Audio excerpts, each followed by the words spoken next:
Hi, and welcome to Tom Talks Shop. Today I'm going to go over how to sharpen a card scraper, and I'm going to be using a proper burnisher that we made. The link to the video should be there if we can get this to work right. I'll go over the theory of how this works, or at least my understanding of the theory, and how I do it.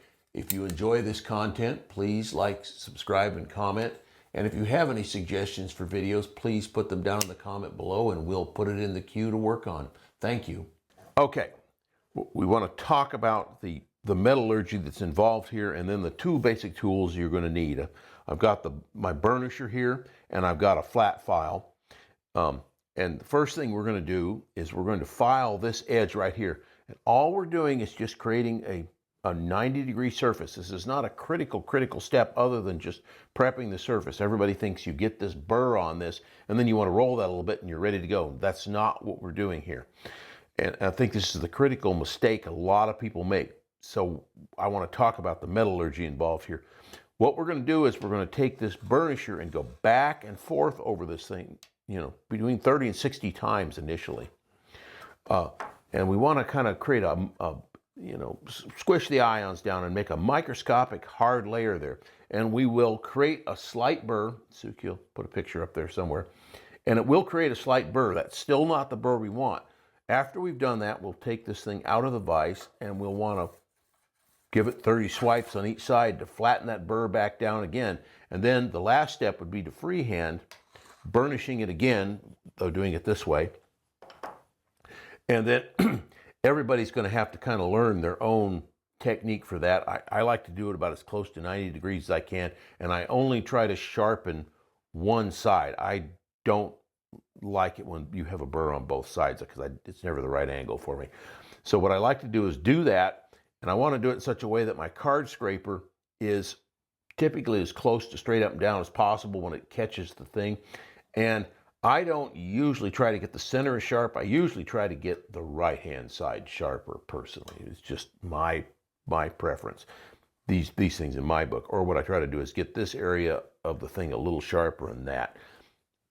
Actually, that's just a byproduct of my bad burnishing technique. But it works well for me, and then I typically use this part of the burnisher the most when I'm working. I'm going to make another video dealing with the curved surfaces, but it's basically the same process. Okay, first bring up your initial burr with the file.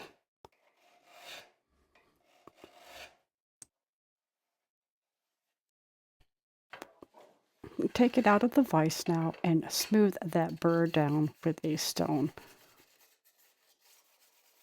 You don't need to be too aggressive here. And do the other side.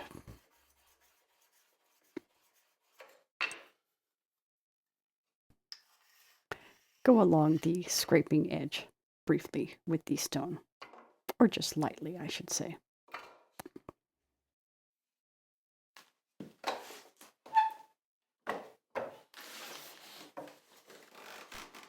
Tom places the scraper back into the vise, and now he's going to press down with the burnisher to compress the outer molecular layers of the steel. This makes it a little bit harder. And he's going to do it about 30 times. And then he's going to do the same thing on each of the side edges, or side faces, I should say.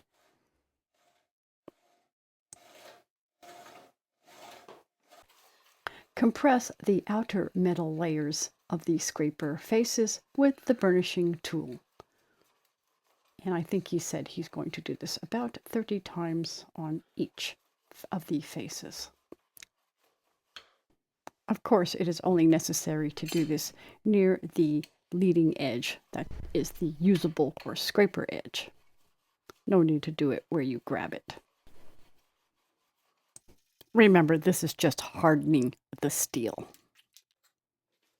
And now he's just burnishing a final burr onto the cutting edge or the scraping edge of the tool. And he's pressing quite firmly. Tom angles his burnishing tool slightly towards the front face of the direction that he's cutting or scraping in. And that's just because it puts a slight burr towards that front side, because that's how he holds his scraper when he's using it. Now, if you hold your scraper perfectly vertical, you probably want to stay at 90 degrees to the sides. And of course, here's the newly burnished and sharpened scraper in use, and now it's working much better than it has worked in a while. You don't need to go through the entire process every time you want to use your scraper. Just do this occasionally, but do that last process before using every time, and that will keep your scraper in good working order.